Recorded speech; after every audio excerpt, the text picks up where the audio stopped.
तो चलिए दोस्तों, आज हम सीरीज सर्किट और पैरेलल सर्किट में पावर क्या होता है उसके बारे में बताएंगे। जैसा कि आपको ये 3 लैंप जो है सीरीज में लगा हुआ है और पैरेलल साइड में 3 लैंप आपका पैरेलल में लगा हुआ है, ठीक है।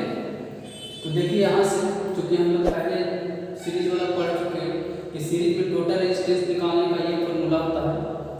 ये RS जो है टोटल सीरीज रेजिस्टेंस निकाल रहे हैं, RS R1 + R2 + R3। चूँकि यहाँ से हम जानते हैं कि पावर का फॉर्मूला जो होता है वो होता है I² R1, ठीक है। तो देखिए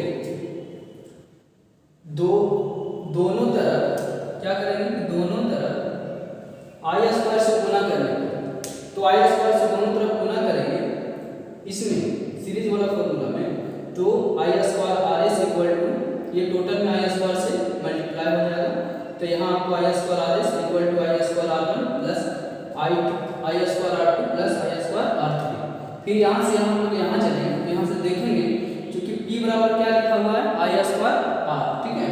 तो हम I² R के जगह पर हम P लिख सकते हैं। क्योंकि यहाँ पर RS है यानी टोटल सीरीज रेजिस्टेंस है, तो यहाँ पर क्या लिखेंगे, टोटल सीरीज पावर लिखेंगे। यानी सीरीज में टोटल कितना पावर होगा उसको हम PS से दिखा रहे हैं, ठीक है। तो PS बराबर क्या हो गया, यहाँ देखिए I² R1 की जगह हम क्या लिख दिए P1, उसी तरह से हम इसको लिख दिए। तो सीरीज में आपका पावर जो होगा, तीनों लैंप का जो पावर होगा वो जोड़ने के बाद जो सीरीज पावर होगा वो ज़्यादा होगा, ठीक है। यानी P1 P2 P3 यानी तीनों बल्ब में जो पावर आपका कंज्यूम हो रहा है, शक्ति आपको खपत हो रहा है, वो इस तरह से हम लोग कैलकुलेट कर सकते हैं, ठीक है। क्योंकि जानते हैं कि सीरीज सर्किट में क्या होता है, करंट का मान समान होता है, ठीक है। तो जो भी इस पर पावर जो डिपेंड करेगा आपको वो रेजिस्टेंस पे डिपेंड करेगा।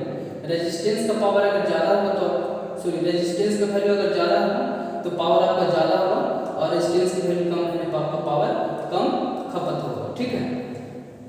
तो आइए यहाँ पर कुछ पॉइंट है। पहला पॉइंट है सीरीज में विद्युत धारा का मान समान होता है। पहले भी हम लोग जानते थे कि श्रेणी क्रम में क्या होता है कि विद्युत धारा का मान समान होता है। और एक चीज़ और, श्रेणी क्रम में जो दिया गया प्रतिरोध होगा उसका मान से जो कुल प्रतिरोध का मान हम लोग निकालेंगे वो ज़्यादा होगा, ठीक है। यानी जो सीरीज रेजिस्टेंस जो इक्विवेलेंट इसको कह सकते हैं, कुल प्रतिरोध का मान जो होगा वो दिया गया प्रतिरोध के मान से हमेशा ज़्यादा होगा, ठीक है।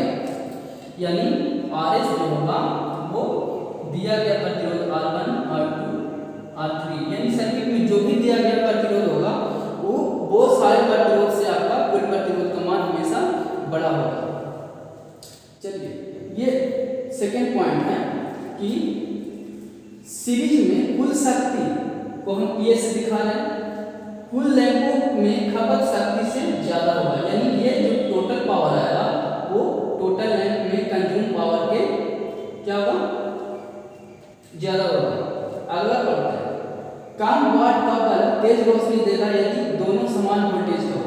यानी आपके पास 3 लैंप हो 4 लैंप हो जो भी हो, वो श्रेणी में अगर लगा हो और सारे लैंप का वोल्टेज समान है तो आपको कम, जैसे मान लेते हैं कि आपका ये 50 वाट का है, ये आपका 80 वाट का है और ये आपका 100 वाट का है, और सारा मान लो 220 वोल्ट और 220 वोल्ट है।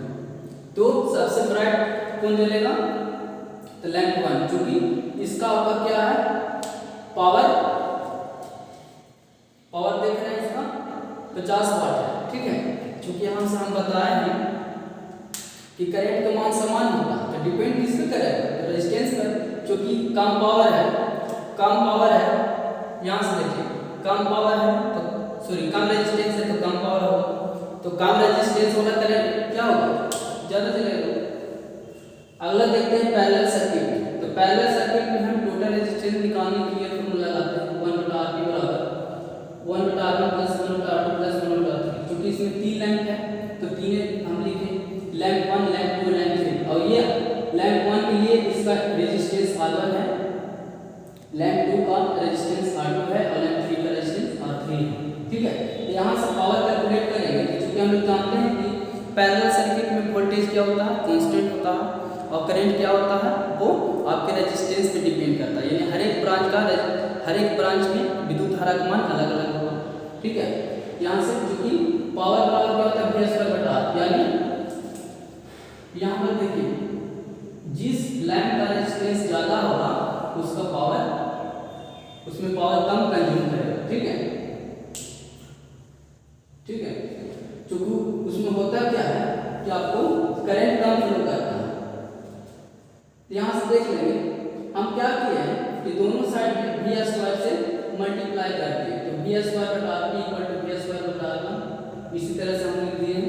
और यहाँ से देखिए P बराबर हम क्या लिख रहे हैं V स्क्वायर बटा R, तो हम क्या लिख सकते हैं RP की जगह क्या लिखते हैं PP, यानी टोटल पैरेलल का power equal to P1 plus P2 plus P3, यहाँ से हम लिख रहे हैं। ठीक है, इसको ध्यान दीजिएगा। इसमें है कि अगर एक बल्ब भी फ्यूज होता है तो कोई बल्ब पर कोई प्रभाव नहीं पड़ेगा, यानी आपको किसी सर्किट में 4 बल्ब लगा हुआ है, 5 बल्ब है, उसमें से अगर एक बल्ब भी फ्यूज हो जाएगा तो बाकी कोई पर किसी प्रकार का कोई भी प्रभाव नहीं पड़ेगा। ठीक है, तो दोस्तों आज तक के लिए इतना ही। अगर मेरा वीडियो अच्छा लगा हो तो प्लीज़ सब्सक्राइब, लाइक और शेयर करना ना भूलें, और इस पर हम और कुछ वीडियो और लाएंगे ताकि आपको और कुछ हम बता सकें। ठीक है, आज के लिए